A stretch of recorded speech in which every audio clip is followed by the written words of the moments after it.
الحمد لله نحمده ونستعينه ونستغفره ونستهديه ونؤمن به ونتوكل عليه ونعوذ بالله من شرور أنفسنا ومن سيئات أعمالنا من يهد الله فهو المهتد ومن يضلل فلن تجد له وليا مرشدا أشهد أن لا إله إلا الله وحده لا شريك له وأشهد أن نبينا محمدا عبده ورسوله أرسله بالهدى ودين الحق ليظهره على الدين كله ولو كره المشركون اللهم صل على رسولك سيدنا محمد وعلى آل سيدنا محمد اللهم بارك على سيدنا محمد وعلى آل سيدنا ومولانا وحبيبنا ومنجينا وهادينا ومرشدنا وشفيعنا وإمامنا وقدوتنا وقرة أعيننا محمد كما صليت وباركت على خليلك إبراهيم وآل خليلك إبراهيم إنك حميد مجيد يا أيها الذين آمنوا اتقوا الله حق تقاته فلا تموتن إلا وأنتم مسلمون أعوذ بالله من الشيطان الرجيم بسم الله الرحمن الرحيم إن عدة الشهور عند الله 12 شهرا في كتاب الله يوم خلق السماوات والأرض منها 4 حرم ذلك الدين القيم فلا تظلموا فيهن أنفسكم وقاتلوا المشركين كافة كما يقاتلونكم كافة واعلموا أن الله مع المتقين. ബഹുമാന്യരായ സഹോദരന്മാരെ, സഹോദരികളെ, ജീവിതത്തിൽ സൂക്ഷ്മതയും വിശുദ്ധിയും പുലർത്തണമെന്ന് എന്നെയും നിങ്ങളെയും ഉണർത്തുകയാണ്. അള്ളാഹു നമ്മെ എല്ലാവരെയും സജ്ജനങ്ങളിൽ ഉൾപ്പെടുത്തി അനുഗ്രഹിക്കുമാറാകട്ടെ. ഇന്ന് ദുൽഹിജ്ജ 27, അതായത് ഹിജ്റ വർഷത്തിലെ അവസാനത്തെ മാസം 27-ാം തീയതി. ഇനി 3 ദിവസം കൂടി കഴിഞ്ഞാൽ ഈ വർഷം അവസാനിക്കുകയും പുതിയ വർഷം പിറക്കുകയും ചെയ്യും. ഒരു വർഷം അവസാനിക്കുന്നു, മറ്റൊരു വർഷം പിറക്കുന്നു എന്നുള്ളത് വലിയ ഒരു സംഭവമൊന്നുമല്ല. നീങ്ങിപ്പോകുന്ന ദിവസത്തെ നമ്മൾ ചെറുതായി കണക്കാക്കുന്നു എന്ന് മാത്രമേ ഉള്ളൂ. പക്ഷേ ഹിജ്റ വർഷം അല്ലെങ്കിൽ ഹിജ്റ കലണ്ടർ എന്താണ് എന്ന് പലപ്പോഴും അറിയാതെയാണ് ഉപയോഗിക്കാറുള്ളത്. ഹിജ്റ വർഷത്തിലെ ഇത്രാമത്തെ മാസം എന്നൊക്കെ നമുക്ക് റമദാൻ വരുമ്പോഴോ മുഹറം വരുമ്പോഴോ അല്ലെങ്കിൽ ദുൽഹിജ്ജ വരുമ്പോഴൊക്കെ ഹിജ്റ വർഷവും മാസവും ഓർമ്മ ഉണ്ടാകും എന്നല്ലാതെ എന്താണ് അത് അർത്ഥമാക്കുന്നത്, എന്താണ് ആ കലണ്ടർ എപ്പോഴാണ് തുടങ്ങിയത്, ആരാണ് തുടങ്ങിയത് എന്നൊന്നും പലർക്കും അതിന്റെ ചരിത്രത്തെക്കുറിച്ച് അറിയില്ല. ലോകത്ത് നിരവധി കലണ്ടറുകളുണ്ട്. ഇപ്പൊ സാധാരണ നമ്മൾ ഉപയോഗിക്കുന്ന ജനുവരി മുതൽ ഡിസംബർ വരെയുള്ള 12 മാസങ്ങളടങ്ങിയ കലണ്ടറിന് ഗ്രിഗോറിയൻ കലണ്ടർ എന്നാണ് പറയുന്നത്. അത് യേശുവിന്റെ ജനനത്തെ ആധാരമാക്കിയിട്ടാണ് തുടങ്ങിയത്. പക്ഷേ യേശുവിന്റെ ജനനത്തെ ആധാരമാക്കിയിട്ടാണെങ്കിലും യേശുവിന് ശേഷം 16 നൂറ്റാണ്ട് കഴിഞ്ഞിട്ടാണ് ഗ്രിഗോറിയൻ കലണ്ടർ ഉണ്ടായത്. 16 നൂറ്റാണ്ട് കഴിഞ്ഞിട്ട്, 15 നൂറ്റാണ്ട് കഴിഞ്ഞിട്ട് 16-ാം നൂറ്റാണ്ടിലാണ് അതുണ്ടായത്. അതുവരെ നിലവിലുണ്ടായിരുന്നത് യേശു ജനിക്കുന്നതിന് 10-45 വർഷങ്ങൾക്ക് മുമ്പ് ജീവിച്ചിരുന്ന ജൂലിയസ് സീസർ എന്ന് പറയുന്ന രാജാവ് ഉണ്ടാക്കിയ ജൂലിയൻ കലണ്ടറാണ് അതുവരെ ഉപയോഗിച്ചു വന്നിരുന്നത്. ആ ജൂലിയൻ കലണ്ടറിൽ ചില തെറ്റുകളുണ്ട് എന്ന് കരുതി കണ്ടെത്തിയതിനെ തുടർന്ന് ഫാദർ ഗ്രിഗോറിയൻ, മാർപ്പാപ്പ ഗ്രിഗോറിയൻ എന്ന് പറയുന്ന മാർപ്പാപ്പയാണ്, ഗ്രിഗോറിയസ് എന്ന് പറയുന്ന മാർപ്പാപ്പയാണ് പുതിയ കലണ്ടർ ഉണ്ടാക്കിയത്. ആ കലണ്ടറാണ് ഗ്രിഗോറിയൻ കലണ്ടർ എന്നറിയപ്പെടുന്നത്. അപ്പോൾ യേശുവിന്റെ ജനനത്തെ ആധാരമാക്കിയിട്ട് കലണ്ടർ ഉണ്ടാക്കിയത് 16 നൂറ്റാണ്ടുകൾക്ക് ശേഷമാണ് എന്ന് നമ്മൾ അറിയണം. അതുകൊണ്ട് തന്നെ 2 തരം ഗ്രിഗോറിയൻ കലണ്ടർ ഉണ്ട്. നമ്മൾ വിചാരിക്കും ജനുവരി മുതൽ ഡിസംബർ വരെയുള്ള കലണ്ടറുകളെല്ലാം ലോകത്ത് ഒറ്റ കലണ്ടറേ ഉള്ളൂ എന്നല്ല. എത്യോപ്യയിൽ ഇപ്പോഴുള്ള ഗ്രിഗോറിയൻ കലണ്ടറിൽ ഇപ്പോൾ 2019 നടന്നുകൊണ്ടിരിക്കുന്നത്. 2026 എന്ന് നമ്മളിപ്പോൾ എണ്ണുന്ന ഈ കലണ്ടർ എത്യോപ്യയിൽ എത്തുമ്പോൾ 2019 ഉള്ളത്. 7 മാസം പിറകിലാണ്, 7 വർഷം പിറകിലാണ്, 7.5 വർഷം പിറകിലാണുള്ളത്.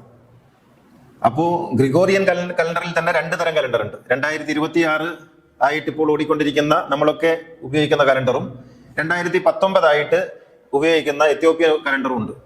എത്യോപ്യൻ കലണ്ടറിലും ജനുവരിയാണ് 1-ാം മാസം, ഡിസംബറാണ് അവസാനത്തെ മാസം. പക്ഷെ അവിടെ ഒരു 13 മാസം ഉണ്ട്. അവസാനത്തെ മാസം 5 ദിവസങ്ങൾ മാത്രമേ ഉള്ളൂ. ഇങ്ങനെ വ്യത്യസ്തങ്ങളായ കലണ്ടർ ഈ ഗ്രിഗോറിയൻ കലണ്ടറിൽ തന്നെ വ്യത്യസ്തങ്ങളായ രീതികളുണ്ട്. പിന്നെ ലോകത്തെല്ലായിടത്തും ഉണ്ട്.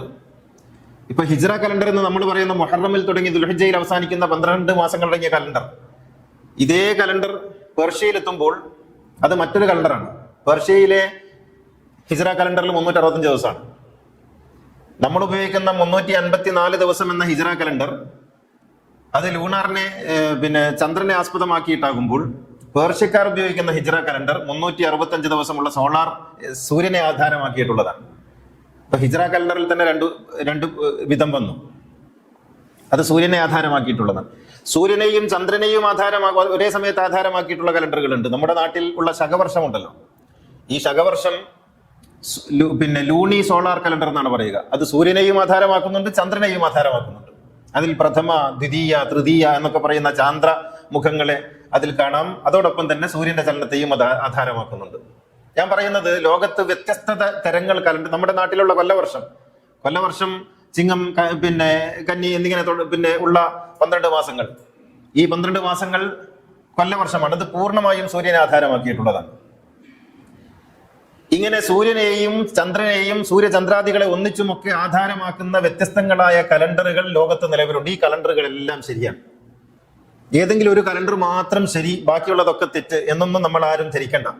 എല്ലാറ്റിലുള്ളതുപോലെ കലണ്ടറുകളിലും ഉണ്ട് ശുദ്ധിവാദങ്ങൾ. ഈ കലണ്ടർ മാത്രമാണ് ശരി, മറ്റേ കലണ്ടറൊക്കെ തെറ്റ്. ചന്ദ്രനെ ആധാരമാക്കിയിട്ടുള്ള കലണ്ടർ മാത്രം ശരി, സൂര്യനെ ആധാരമാക്കിയിട്ടുള്ള കലണ്ടർ തെറ്റ്. സൂര്യനെ പടച്ചത് അള്ളയല്ലേ, സൂര്യനെ ഇബ്ലീസ് ഒന്നും ഉണ്ടാക്കി വെച്ചതില്ലല്ലോ. അപ്പൊ എല്ലാറ്റിനെയും ആധാരമാക്കിക്കൊണ്ടുള്ള കലണ്ടറുകൾ ശരിയാണ്. നക്ഷത്രങ്ങളെ ആധാരമാക്കിയിട്ടുള്ള കലണ്ടറുകളുണ്ട്.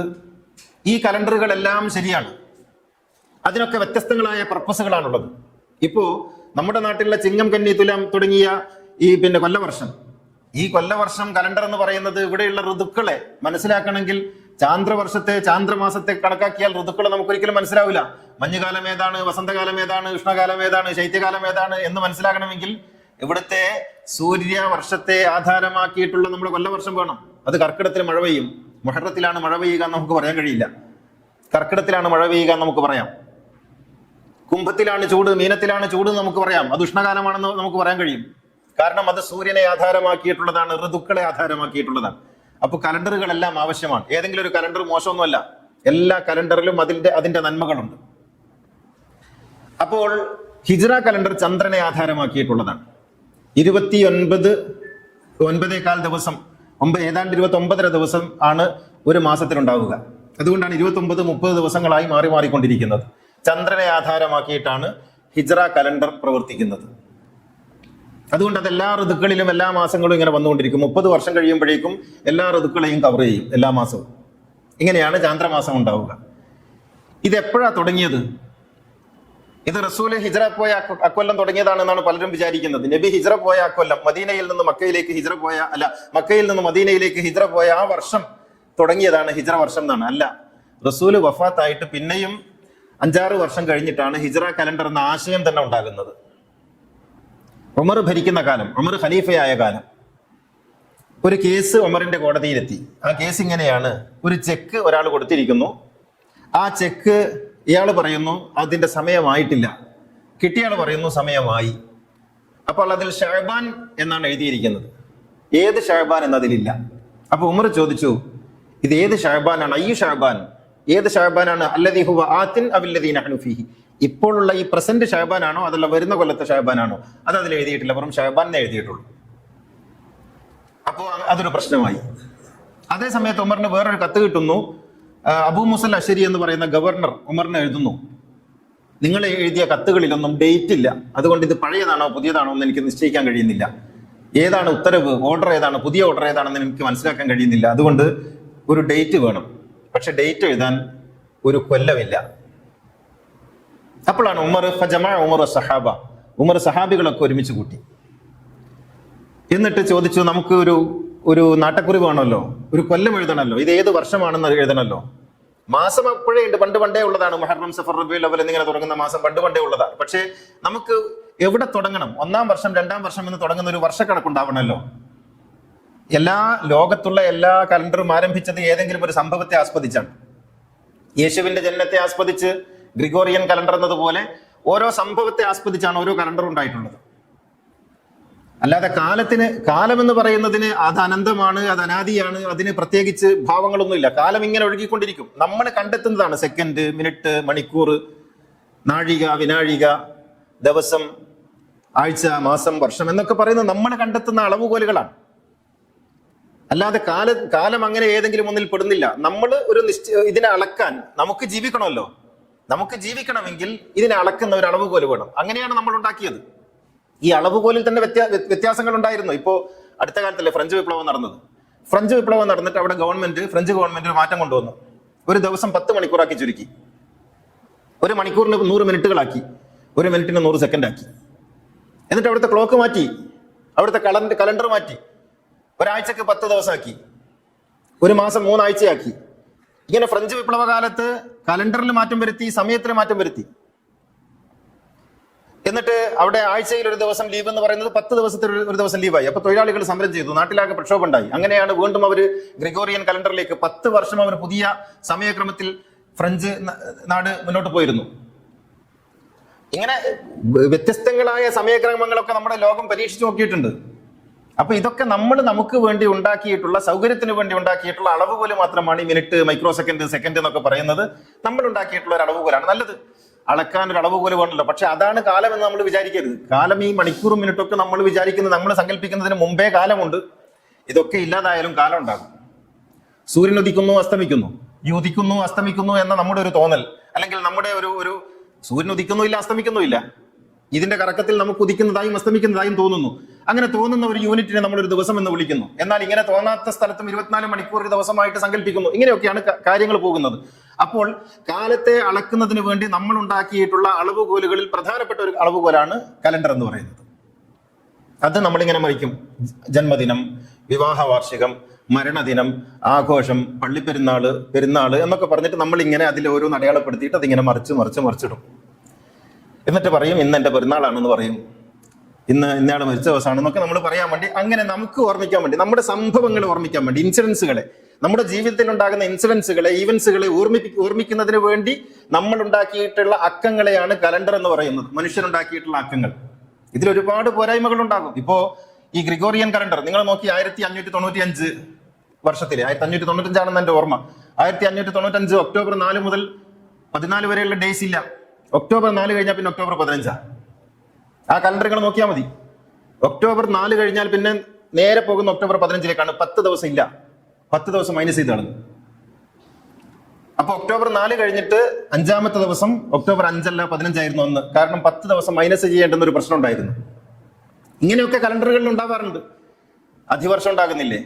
ഫെബ്രുവരി 29. ഫെബ്രുവരി എങ്ങനെയാണ് 30 ദിവസം ഇല്ലാതായി പോയത്? അത് ഓഗസ്റ്റ് എന്ന് പറയുന്ന മാസത്തിൽ 31 ദിവസം ആക്കാൻ വേണ്ടിയിട്ട് ഓഗസ്റ്റ് എന്ന് പറയുന്ന രാജാവ് തന്റെ പേരിലുള്ള മാസത്തിൽ 31 ദിവസം വേണം എന്ന് പറഞ്ഞിട്ട് ഫെബ്രുവരിയിൽ നിന്നൊരു ദിവസം എടുത്തിങ്ങോട്ട് ചേർക്കുകയായിരുന്നു. ഇങ്ങനെയൊക്കെ കലണ്ടറുകളിൽ മനുഷ്യന്റെ കൈകടത്തലുകളും മാറ്റങ്ങളൊക്കെ ഉണ്ടായിട്ടുണ്ട്.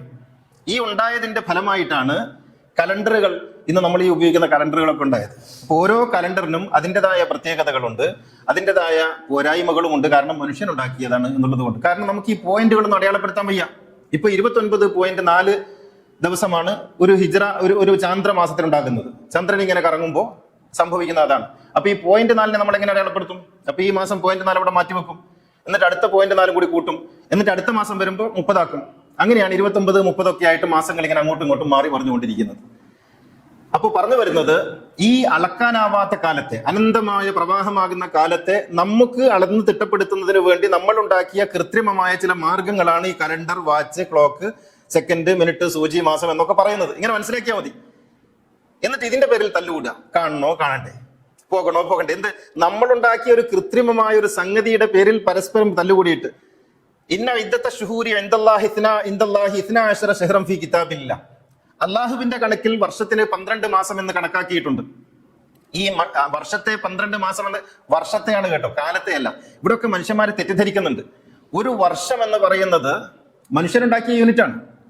ഈ വർഷത്തിൽ 12 മാസം എന്നാണ് അള്ളാഹു കണക്കാക്കിയത്. എന്ന് വെച്ചാൽ മനുഷ്യർക്ക് അവരുടെ ഒരു അളവുകോല് അങ്ങനെയാക്കി. 1 കിലോഗ്രാം എന്ന് പറയുന്നത് 1000 ഗ്രാം. ഈ 1000 ഗ്രാമിനെയാണ് 1 കിലോഗ്രാം എന്ന് പറയുന്നത്. നമ്മൾ ഉണ്ടാക്കിയ ഒരു കണക്കാണ്. ഒരു സംഗതി തൂക്കി കൊടുക്കുന്നതിന് വേണ്ടി നമ്മൾ ഉണ്ടാക്കുന്ന ഒരു യൂണിറ്റ് ആണത്. ഇങ്ങനെയുള്ള യൂണിറ്റുകളിൽപ്പെട്ട ഒരു യൂണിറ്റ് മാത്രമാണ് 1 കിലോഗ്രാം പോലെ, 1 മീറ്റർ പോലെ, 1 ലിറ്റർ പോലെ ഒരു യൂണിറ്റ് മാത്രമാണ് മാസം, വർഷം, ദിവസം, മണിക്കൂർ, സെക്കൻഡ് എന്നൊക്കെ പറയുന്നത്. ഇത്രയേ ഉള്ളൂ. ഇതിൽ പെട്ട ഒന്നാണ് ഹിജ്റ കലണ്ടർ. ആ ഹിജ്റ കലണ്ടർ തുടങ്ങിയത് ഉമറിന്റെ കാലത്താണ്. റസൂലുള്ളാഹിന്റെ ഹിജ്റ അല്ല. ഉമറിന്റെ കാലത്ത് ഇങ്ങനെ ഒരു പ്രശ്നം വന്നു. ഒരു ചെക്ക് വന്നപ്പോൾ ചെക്കിൽ ഡേറ്റ് ഇല്ല, മാസം മാത്രമേ ഉള്ളൂ. അപ്പൊ ഇത് ഏത് മാസം എന്ന് തീരുമാനിക്കാൻ കഴിയാതെ വന്നു, തർക്കമായി. അപ്പൊ ഉമർ പറഞ്ഞു, നമുക്ക് ഇതിനൊരു തീരുമാനം വേണം. അപ്പൊ എപ്പോഴാണ് വർഷം ആരംഭിക്കേണ്ടത്? ചില ആളുകൾ പറഞ്ഞു, നമുക്ക് ഒരു കാര്യം ചെയ്യാം, റസൂൽ ജനിച്ചത് മുതൽ കണക്കാക്കാം. അപ്പോൾ റസൂല് ജനിച്ചത് കൃത്യമല്ല, ആർക്കും അറിയില്ല. കാരണം ജനിക്കുമ്പോൾ ഇത് റസൂലാണെന്ന് ആർക്കും അറിയില്ലല്ലോ. ഒരാൾ ചരിത്ര പുരുഷനാകുന്നത് പിന്നീടല്ലേ. യേശുവിന്റെ ജനനം കൃത്യമായിട്ട് ആർക്കും അറിയാൻ കഴിയില്ല. കാരണം ഇത് ജനിച്ചത് യേശുവാണ്, ഒരു ചരിത്ര പുരുഷനാണ് എന്ന് ആർക്കും അറിയില്ല. ഇത് ബുദ്ധനാണ്, ലോകത്തെ മാറ്റിമറിക്കാൻ പര്യാപ്തനായ ഒരാളാണെന്ന് ജനിച്ചപ്പോൾ അറിയില്ലല്ലോ, പിന്നീടല്ലേ അറിയുന്നത്. അതുകൊണ്ട് ജനനം അന്നത്തെ കാലത്ത് പ്രധാനപ്പെട്ട ഒരു സംഗതിയല്ല. അതുകൊണ്ട് ആരും അങ്ങനെ എഴുതി വെക്കൂല. അപ്പൊ ജനനം കൃത്യമല്ല, അതുകൊണ്ട് നമുക്കത് എടുക്കാൻ വയ്യ. പിന്നെ നുബുവത്ത് കിട്ടിയത് അത് നമുക്കറിയില്ല കൃത്യമായിട്ട് എപ്പോഴാണെന്ന്. അതുകൊണ്ട് അത് നമുക്ക് ഒരു നാട്ടക്കുറിയായി വെക്കാൻ സംശയങ്ങൾ പോരാ. പിന്നെ എന്താണ്, പിന്നെ റസൂൽ വഫാത്തായത് ഒരു ദുഃഖകരമായ സംഗതി ആയതുകൊണ്ട് അതും നമുക്കൊരു നാട്ടക്കുറിയായി വെക്കാൻ പറ്റൂല. അപ്പൊ പിന്നെ എന്താണ്, പിന്നെ അപ്പൊ അലി ഇബ്നു അബി താലിബ് പറഞ്ഞെങ്കിൽ നമുക്കൊരു കാര്യം ചെയ്യാം. റസൂൽ മക്കയിൽ നിന്ന് മദീനയിലേക്ക് എത്തിയ ആ ഒരു യാത്രയെ നമുക്ക് ഒരു നാട്ടക്കുറിയായി സ്വീകരിക്കാം. അത് 1-ാം മാസം, അത് 1-ാം വർഷം ആയിക്കോട്ടെ. എല്ലാവരും അംഗീകരിച്ചു, ഉമറും അംഗീകരിച്ചു. അങ്ങനെ അലി ഇബ്നു അബി താലിബിന്റെ അഭിപ്രായ പ്രകാരമാണ് ഹിജ്റ കലണ്ടറിൽ ഹിജ്റ എന്ന് പറയുന്ന ചരിത്ര സംഭവം 1-ാം വർഷമായിട്ട് അടയാളപ്പെടുത്തിയത്. അപ്പോ ഇത് 6 വർഷങ്ങൾക്ക് ശേഷമാണ്. റസൂൽ വഫാത്തായിട്ട് 6 വർഷങ്ങൾക്ക് ശേഷമാണ്. ഹിജ്റ കഴിഞ്ഞിട്ട് 16 വർഷങ്ങൾക്ക് ശേഷമാണ്.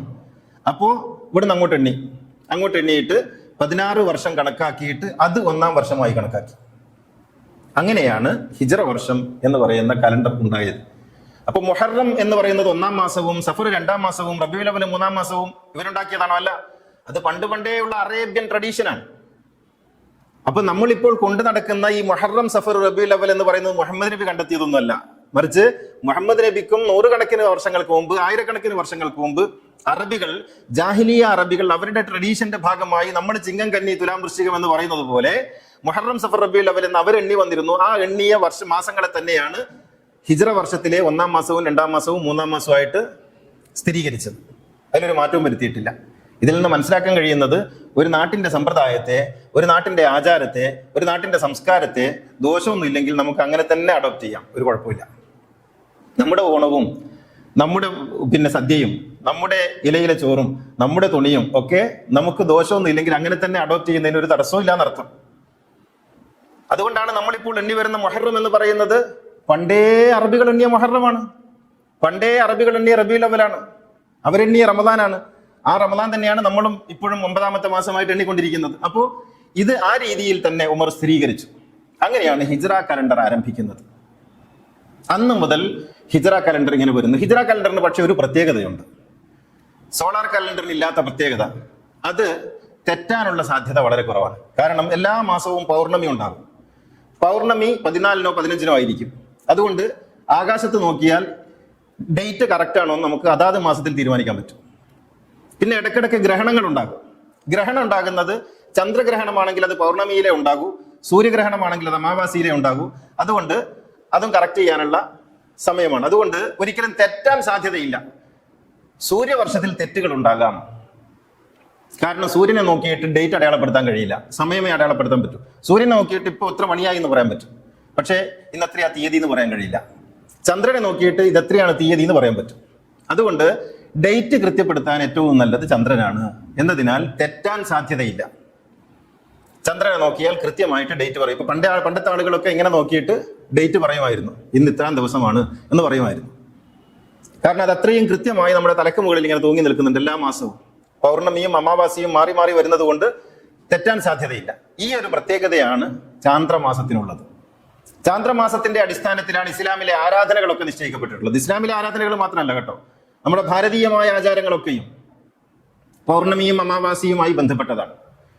നിങ്ങൾ കലണ്ടറുകളിലൊക്കെ നോക്കിയാൽ കാണാം, പ്രഥമ എന്ന് വെച്ചാൽ ചന്ദ്രന്റെ 1-ാം തീയതി, ദ്വിതീയ എന്ന് വെച്ചാൽ ചന്ദ്രന്റെ 2-ാം തീയതി, തൃതീയ 3-ാം തീയതി, ചതുർദശി 4-ാം തീയതി, പഞ്ചമി 5-ാം തീയതി, ഇങ്ങനെ കാണാം. എല്ലാ കലണ്ടറിലും ഉണ്ടാകും. അപ്പൊ ചന്ദ്രനെ ആധാരപ്പെടുത്തിയാണ് ഇവിടെയുള്ള ആചാരങ്ങളൊക്കെ ഉള്ളത്. ഇസ്ലാമിലെ അനുഷ്ഠാനങ്ങളും ചന്ദ്രനെ ആധാരമാക്കിയാണ്. അതുകൊണ്ട് ആണ് ഹിജ്റ വർഷത്തിന് ഇസ്ലാമികമായ കലണ്ടർ എന്ന ഒരു പേര് കൂടി വന്നത്. യഥാർത്ഥത്തിൽ ചാന്ദ്ര കലണ്ടർ ഇസ്ലാമിക കലണ്ടർ എന്ന് അടയാളപ്പെടുത്തപ്പെടേണ്ടതല്ല, അതൊരു യൂണിവേഴ്സൽ കലണ്ടറാണ്. പണ്ടേ യഹൂദരൊക്കെ ഈ ചാന്ദ്ര കലണ്ടർ തന്നെയാണ് ഉപയോഗിച്ച് വന്നിരുന്നത്. അപ്പോൾ ഞാൻ പറഞ്ഞു വരുന്നത്, ഹിജ്റ കലണ്ടർ എന്ന് പറയുന്നത് നബി ഹിജ്റ പോയ അക്കൊല്ലം ഉണ്ടാക്കിയതല്ല. റസൂല് മരണപ്പെട്ടിട്ട് പിന്നെയും 5-6 കൊല്ലം കഴിഞ്ഞതിന് ശേഷം ഉമറിന്റെ കാലത്ത് ഒരു പ്രതിസന്ധി വന്നപ്പോൾ എവിടെ മുതൽ തുടങ്ങണമെന്ന് ആലോചിച്ചിട്ട് സഹാബികളൊക്കെ കൂടി തീരുമാനിച്ച് ഹിജ്റ മുതൽ തുടങ്ങാം എന്ന് ബാക്കോട്ട് ചരിത്രത്തിൽ പോയിട്ട് തുടങ്ങിയ ഒരു കലണ്ടറാണ് ഹിജ്റ കലണ്ടർ. ആ കലണ്ടറാണ് ഇപ്പോഴും നമ്മൾ തുടർന്ന് വരുന്നത്. ഇത് 1447 അടുത്ത വർഷം ഉണ്ടാകേണ്ടത് 1448. ഇതിങ്ങനെ തുടർന്നുകൊണ്ടേയിരിക്കും. ഇതിന്റെ അടിസ്ഥാനം മറ്റൊരു കലണ്ടർ ഉപയോഗിക്കരുത് എന്നൊന്നുമല്ല, എല്ലാ കലണ്ടറും ഉപയോഗിക്കാം. ഇപ്പൊ ഗ്രിഗോറിയൻ കലണ്ടർ നമ്മൾ ഉപയോഗിക്കുന്ന ജനുവരി ഫെബ്രുവരി എന്ന് പറയുന്ന കലണ്ടർ, അത് സൂര്യനെ അടിസ്ഥാനമാക്കിയിട്ടുള്ളതാണ്. അതാണ് യൂണിവേഴ്സലായിട്ട് നമ്മൾ ഉപയോഗിക്കുന്നത്. അങ്ങനെ തന്നെ ഉപയോഗിക്കാം, ഒരു കുഴപ്പമില്ല. കാരണം അതിന് അതിൻ്റെതായ പ്രത്യേകതകളുണ്ട്. കാരണം അത് കൃത്യമാണ്. ഇവിടുത്തെ അച്ഛൻ മേലോട്ട് നോക്കിയിട്ട് മാസം കണ്ടിട്ട് ഇന്ന് ഇവിടെ ജനുവരി 1, പിന്നെ ദുബായിൽ ജനുവരി ഇന്നലെ ആയിരുന്നു, മറ്റെടുത്ത് ജനുവരി മറ്റന്നാളാണ് എന്നൊന്നും ആരും പറയില്ല. ജനുവരി 1 എന്ന് പറയുന്നത് യൂണിവേഴ്സലായിട്ട് ജനുവരി 1 ശനിയാഴ്ചയാണെങ്കിൽ ശനിയാഴ്ച ആയിരിക്കും. എവിടെയൊക്കെ ശനിയാഴ്ച ആകുന്നുണ്ടോ അവിടെയൊക്കെ ജനുവരി 1 ആയിരിക്കും. അങ്ങനെയാണ് വരിക. അതുകൊണ്ട് അത് കുറച്ചും കൂടി കൃത്യമാണ്. നമുക്ക് കല്യാണം നിശ്ചയിക്കാനും കല്യാണം നടത്താനും നമ്മുടെ പരിപാടികളൊക്കെ ആസൂത്രണം ചെയ്യാനും ഗ്രിഗോറിയൻ കലണ്ടറാണ് ഏറ്റവും നല്ലത്. അത് വളരെ എളുപ്പമാണ്, എല്ലാവർക്കും മനസ്സിലാക്കുന്നതുമാണ്. അപ്പോൾ എല്ലാ കലണ്ടറിനും അതിൻ്റെതായ പ്രത്യേകതകളുണ്ട്. എല്ലാ കലണ്ടറും നമുക്ക് അങ്ങനെ ഉപയോഗിക്കാം. പക്ഷേ ഒന്നുള്ളത്, നമ്മുടെ ആരാധനകളും അനുഷ്ഠാനങ്ങളും ഒക്കെ ചന്ദ്രനെ അടിസ്ഥാനപ്പെടുത്തിയാണ്. ഇനി ഇവിടെ നമ്മൾ ഓർക്കേണ്ട വേറൊരു സംഗതി ഉള്ളത്, ചന്ദ്രനെ അടിസ്ഥാനപ്പെടുത്തിയിട്ടുള്ള മാസങ്ങൾ എങ്ങനെയാണ് നമ്മൾ കണക്കാക്കുക? അത് കണക്കാക്കാൻ ഇന്ന് ഒരുപാട് സംവിധാനങ്ങളുണ്ട്. നിങ്ങളുടെ കയ്യിലുള്ള വാച്ചിൽ, നിങ്ങളുടെ കയ്യിലുള്ള മൊബൈലിലൊക്കെ നോക്കിയാൽ, മൂൺ ഫേസ് എന്ന് അടിച്ചു നോക്കിയാൽ ഇന്ന് ചന്ദ്രൻ എവിടെ ഉണ്ടെന്ന് മനസ്സിലാവും, നാളെ എവിടെ ഉണ്ടെന്ന് മനസ്സിലാവും. അത് നോക്കിയിട്ട് ചന്ദ്രൻ എപ്പോഴാണ് മാസം തുടങ്ങുന്നത്, എപ്പോഴാണ് മാസം അവസാനിക്കുന്നത് ഒക്കെ മനസ്സിലാക്കാൻ കാപ്പാട് കടപ്പുറത്തും കൂട്ടായി കടപ്പുറത്തും പോയിട്ട് കാത്തിരിക്കേണ്ടെന്ന് യാതൊരു കാര്യമില്ല. ഒക്കെ മനസ്സിലാക്കാൻ നമുക്കിന്ന് കഴിയും. അങ്ങനെ മനസ്സിലാക്കിയിട്ട് മാസങ്ങളൊക്കെ കണ്ട്, മാസങ്ങളൊക്കെ നോക്കി കൃത്യപ്പെടുത്താനുള്ള സംവിധാനങ്ങളുണ്ട്. അത് ഉപയോഗപ്പെടുത്തുകയാണ് വേണ്ടത്. അല്ലാതെ കാലിമാര് പ്രഖ്യാപിക്കുന്നതിനനുസരിച്ചല്ല ചന്ദ്രൻ ഉദിക്കുന്നത് അസ്തമിക്കുന്നത്. അതൊക്കെ പഠിച്ചാൻ പുരാൻ പണ്ടേ തീരുമാനിച്ചു പോയതാണ്. കാലിമാര് മേലോട്ട് നോക്കിയിട്ട് പ്രഖ്യാപിക്കുന്നത് അവരുടേതായ ചില അധികാരങ്ങൾ നിലനിർത്തുന്നതിന് വേണ്ടിയുള്ള ചില കളികൾ മാത്രമാണ്. അതിൽ ഈ പ്രകൃതിയുമായോ പ്രകൃതി പ്രതിഭാസങ്ങളുമായോ യാതൊരു ബന്ധവും അതിനൊന്നുമില്ല. അള്ളാഹു അനുഗ്രഹിക്കുമാറാകട്ടെ. അഖൂലു ഖൗലി ഹാദാ വഅസ്തഗ്ഫിറുല്ലാഹൽ അലീം ലി വലക്കും വഅസ്തഗ്ഫിഹി അന്നി വഅൻകും വഅൻ ജമീഇൽ മുസ്ലിമീന വൽ മുഅ്മിനീന അജ്മഈന ഫസ്തഗ്ഫിറുഹു ഇന്നഹു ഹുവൽ ഗഫൂറുർ റഹീം. അൽഹംദുലില്ലാഹില്ലദീ ഹദാനാ ലിഹാദാ വമാ കുന്നാ ലിനഹ്തദിയ ലൗലാ അൻ ഹദാനല്ലാഹ്. അസ്സലാത്തു വസ്സലാമു അലാ സയ്യിദിനാ മുഹമ്മദിൻ സയ്യിദിൽ കൗനൈൻ محبوب رب المشرقين والمغربين خاتم الأنبياء سيد المرسلين مراد المشتاقين محبوب العاشقين جد الحسن والحسين صاحب الحرمين وابن الذبيحين سيدنا محمد بن عبد الله بن عبد المطلب صلى الله عليه وعلى آله وصحبه الذين جاهدوا بأموالهم في سبيل الله وباعوا نفوسهم لدين الهدى رضي الله عنهم ورضوا عنه ذلك لمن خشي ربه إن الله وملائكته يصلون على النبي يا أيها الذين آمنوا صلوا عليه وسلموا تسليما. സഹോദര സഹോദരികളെ, തഖ്വയുള്ളവരായിരിക്കണമെന്നൊന്നുകൂടി ഉണർത്തുകയാണ്.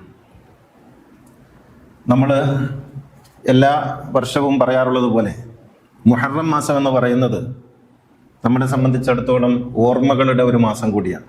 അത് കർബലയുടെ മാസമാണ്.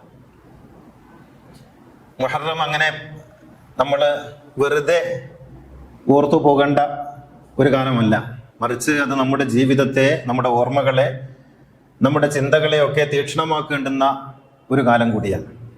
അതുകൊണ്ട് നമ്മൾ ഈ പ്രാവശ്യം മുഹറമിലെ എല്ലാ ദിവസവും, മുഹറം ആദ്യത്തെ 10 എല്ലാ ദിവസവും ഇവിടെ അകമ്പൊരുൾ ഭവനിൽ ഒരു കർബല മജ്ലിസ് വെക്കാൻ ഉദ്ദേശിക്കുന്നുണ്ട്. വൈകുന്നേരം 7 മണിക്ക്. അപ്പോൾ കർബലയുമായി ബന്ധപ്പെട്ട, അഹ്ലുബൈത്തുമായി ബന്ധപ്പെട്ട, പ്രവാചകനുമായി ബന്ധപ്പെട്ട കാര്യങ്ങൾ അവിടെ നമ്മൾ ചർച്ച ചെയ്യും. അവസാനം ഒരു കർബല അനുസ്മരണം കോഴിക്കോട് വെച്ച് വിപുലമായ വിധത്തിൽ നടത്താനും ഒരു ഖവാലി മജ്ലിസ് സംഘടിപ്പിക്കാനും ആഗ്രഹിക്കുന്നുണ്ട്. അത് ഇൻഷാ അല്ലാഹ് ഈ മാസം 28-ാം തീയതി ഞായറാഴ്ച ആയിരിക്കണമെന്നാണ് വിചാരിക്കുന്നത്. അത് ഫൈനൽ ചെയ്ത് നിങ്ങൾ അറിയിക്കും. അപ്പോൾ എല്ലാ ദിവസവും നടക്കുന്ന ചടങ്ങിൽ, അത് മുഹറം 1 മുതൽ, മുഹറം 1 എന്ന് പറയുന്നത് ചൊവ്വാഴ്ചയാണ് ആരംഭിക്കുന്നത്. അപ്പോൾ 1 മുതൽ എല്ലാ ദിവസവും വൈകുന്നേരം 1 മണിക്കൂർ കർബല അനുസ്മരണ സദസ്സ് ഇവിടെ വെച്ചുണ്ടായിരിക്കും. അപ്പോൾ പറ്റാവുന്ന ആളുകളൊക്കെ സംബന്ധിക്കുക. സ്ത്രീകൾക്കും കുട്ടികൾക്കും പുരുഷന്മാർക്കും എല്ലാവർക്കും വരാവുന്നതാണ്. അതിൽ നമുക്ക് ക്ലാസ്സുകളുണ്ടാകും, ചോദ്യോത്തരങ്ങളുണ്ടാകും, പിന്നെ ചർച്ചകളൊക്കെ അവിടെ വെച്ച് നടക്കും ഇൻഷാ അല്ലാഹ്. അപ്പോൾ കർബല മജ്ലിസിലും അവസാനം നടക്കുന്ന കർബല അനുസ്മരണ യോഗത്തിലുമൊക്കെ സജീവമായി നിങ്ങളെല്ലാവരും പങ്കെടുക്കണമെന്നും വിജയിപ്പിക്കണമെന്നും ആഗ്രഹിക്കുകയാണ്. അല്ലാഹുമ്മ ഗ്ഫിർ ലിൽ മുഅ്മിനീന വൽ മുഅ്മിനാത്ത് വൽ മുസ്ലിമീന വൽ മുസ്ലിമാത്ത് അൽ അഹ്യാഇ മിൻഹും വൽ അംവാത്ത് ഇന്നക മുജീബുദ് ദഅവാതി വഖാദിൽ ഹാജാത്ത് ربنا آتنا في الدنيا حسنة وفي الآخرة حسنة وقنا عذاب النار ربنا اغفر لنا ولإخواننا الذين سبقونا بالإيمان ولا تجعل في قلوبنا غلا للذين آمنوا ربنا إنك رؤوف رحيم وآخر الدعاء الحمد لله.